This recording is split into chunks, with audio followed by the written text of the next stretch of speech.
Hello, I'm Kelley. And I'm Kleis. Welcome to this year's episode of In the Mind. Our goal is to promote mental health awareness by continuing the conversation on mental health and challenging the stigma.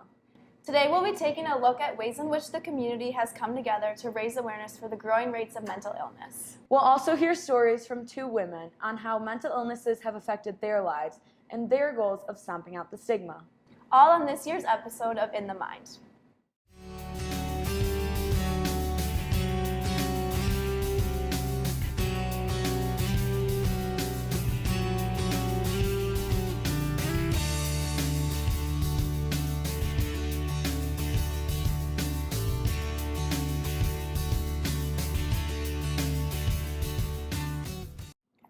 One in 5 people have a mental illness, but 5 out of 5 people have mental health.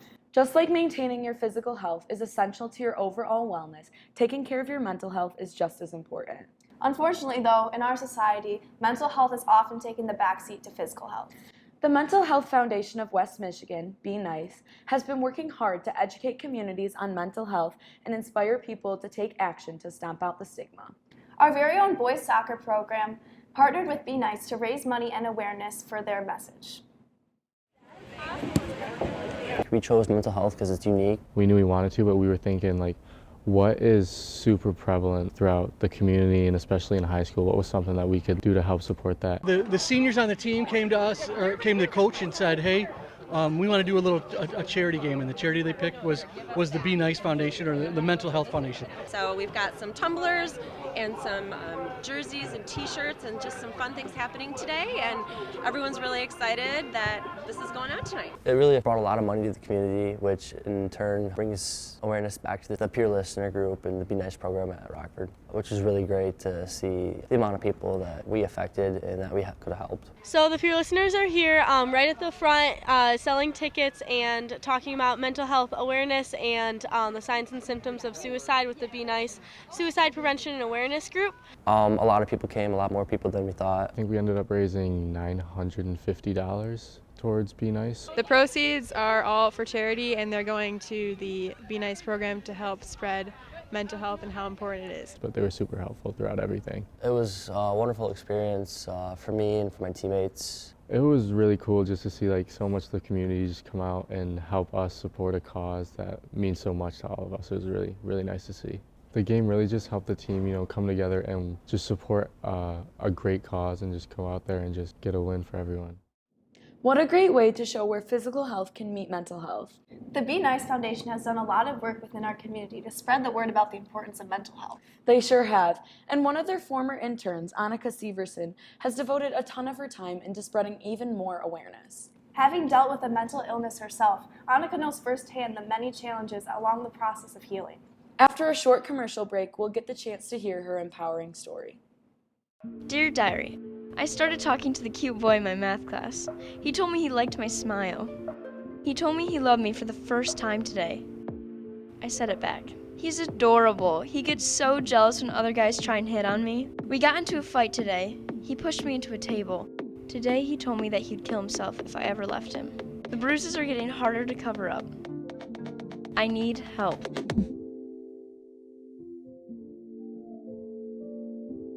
Annika Severson, a Rockford grad, recently opened up about her own struggles with anxiety and depression in a short autobiography titled Rewritten. Highlighting the importance of asking for help when you need it, Annika's courage to share her story shows her passion to help others going through the same struggles. Look, you have no idea what's going on behind closed doors. You have no idea what they're going through. Their life might look so perfect. You are no one to judge unless you step inside of their head, inside of their life. Inside the life of Annika Severson is a girl who advocates for mental health awareness because she knows firsthand what it's like to struggle with a mental illness. I was very spunky, I was very outgoing, I was very happy, and I had no perception of mental illness.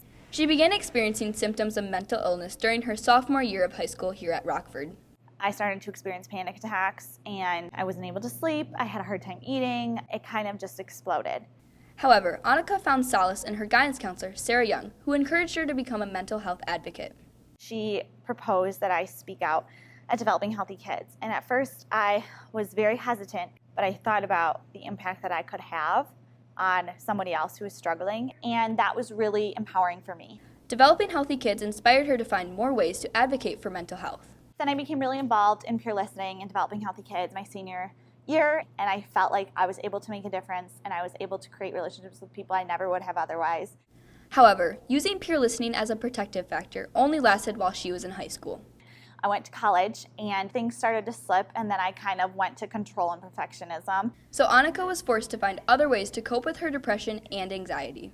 I began writing, and it was much more of a personal outlet, and then it kind of transpired into something that really helped my confidence and helped me feel like I wasn't alone. In a spur of vulnerability, Annika published an overview of her struggles with mental health in a piece titled Rewritten. My intention was to connect with people who could understand and hopefully connect with people who maybe didn't understand, but help them understand. I was very much not concerned with what anyone else thought. Their opinions were theirs. Despite her knowledge of the possibility of judgments from readers, the response to Rewritten was overwhelmingly positive. It was positive in every regard, and I'm so grateful that at the end of the day, I was able to help someone. Annika has realized that sharing her story is not only empowering to others, but herself as well. Advocating gives me confidence, it gives me purpose, it takes power away from my mental illness and the control it has over me. Although she recognizes that being open about her journey has changed a lot of people's perspectives, she wants to make it clear that there is still a long way to go. I will stand up and I will tell you that stigma is not okay until I'm blue in the face. Annika wants to leave us with this. It's an everyday process. I'm never healed, but now I'm coming to terms with the fact that I am not a diagnosis, and neither are you. This has been Lauren Lewis with Beyond the Rock. I really appreciated how vulnerable she was in sharing her story. Yeah, it couldn't have been easy to open up about her struggles with mental health. We had the opportunity to talk to Sarah Young, a counselor here at Rockford and also an influential person in Annika's journey. So we want to talk specifically today about suicide awareness. So what are some of the signs that we can recognize that someone might be struggling with depression or suicidal thoughts? There's a lot of, signs and symptoms of depression. Some irritability with others, frustrations, that feeling of hopelessness that doesn't go away, like there's nothing you can do to fix the problem. If you're dealing with another sort of mental illness, that can also lead to some depression.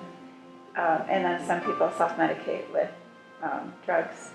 So you have some substance abuse issues with people that are dealing with depression too. And if we recognize any of those signs in the people around us, what are ways that we can reach out and help them? So it is important. If you use the Be Nice action plan, you challenge someone and invite them to have a conversation with you. It's important that you tell them what you've seen specifically. So if you can have a private conversation with that person and say, I've noticed that over the course of the last 3 weeks, you've done A, B, and C, specific things that are different than what I'm used to seeing in you. And I wondered if you're concerned or worried about depression or anything else. They might say, yes, and finally feel validated that it's a true feeling and a thought that they've had. But then the important step is that you have to help that person if they have stated that by finding a trusted adult to help you work through that with them and their family. Thank you so much for joining us today. That was great. Good. It's so important to recognize the signs that someone may be silently struggling. With suicide rates on the rise, it's important to reach out to anyone you may suspect is battling a mental illness. Even if they say they're fine, there is a lot of meaning in simply offering support. For sure. You never know, you could be saving a life. After a short commercial break, we'll take a look at an annual event in Grand Rapids that aims to prevent suicide and honor those we've lost. Christian's just always the kind of kid that always put a smile on everybody's face. He's just always been a ray of sunshine. Come here. There wasn't a moment where his giggle didn't fill the silence in a room. Where's Luna? He was always so kind Can you give Looney a kiss? and gentle and caring for others. I know one day he would have changed the world.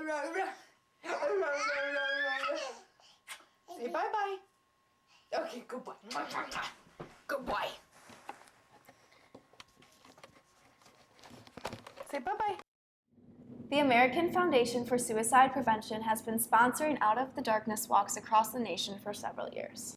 On September 15th, 2019, people from all around Grand Rapids gathered to walk in memory of those we have lost and to honor those currently struggling. This is Kelley with Beyond the Rock School News. I'm here at Millennium Park at the Out of Darkness Walk, an annual event to raise money and awareness for suicide prevention. Prior to the start of the walk, we had the opportunity to talk to various teams and booths who were at the event in support of the cause. Can you tell me a little bit about what you guys are doing here today? So we have different color bead necklaces for people to take for what applies to them. So for example, if you lost a child, you can take white, and there's green if you have a personal struggle. And stomping out the stigma surrounding mental health seemed to be a common goal. Our family member committed suicide, and everybody at some point knows somebody who has. We want to make sure that we bring the awareness of suicide and mental health out to everybody in the community. I think there's still a lot of stigma, unfortunately, revolving around mental health, and I think having people out here and having people come together and kind of just be able to talk about these kind of things and talk about shared experiences is a great step in kind of breaking the barriers with the stigma. When it was finally time for the walk to begin, everyone made their way to the path to walk in memory of those we have lost. A powerful and inspiring event, the Out of Darkness Walk has certainly made an impact on our community. This has been Kelley with Beyond the Rock School News.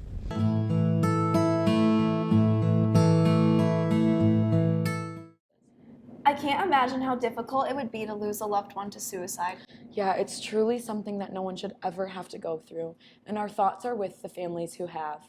Charlotte Gatlin knows firsthand what it's like to watch a loved one struggle with a mental illness. In her book titled Real, A Mom's Journey from Expectation to Reality, she wrote about how her husband's struggle with bipolar disorder altered her expectations for her life.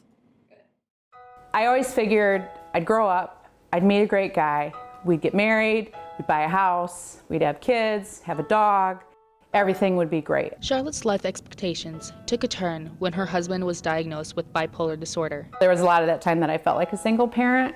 And then I thought, well, maybe because I've wanted to be a mom, I am a mom and this is what moms do. But then just realizing and seeing around me the support that a lot of my friends got from their husbands that I didn't, it felt to me that my husband wanted nothing to do with the kids and I. So those were things that I just figured nobody else dealt with because nobody else talked about it. It was always, everybody's life is picture perfect and mine's not. Wanting to share her story, her book was made. My book is called Real, A Mom's Journey from Expectation to Reality. It kind of walks through as a young mom, like how am I to be a mom to my kids while I'm trying to be a good wife and a good daughter. One last message Charlotte would like to share is, during that time of that few years it was hard. It was hard to be a go-between, but it's hard to deal with, and I feel like we don't talk about what it's like for the family of someone who's struggling. And just like mental health in general is becoming a bigger topic, which is great, there needs to be understanding too for the family so that we can support each other. This has been Raimi Fivesh with Beyond the Rock.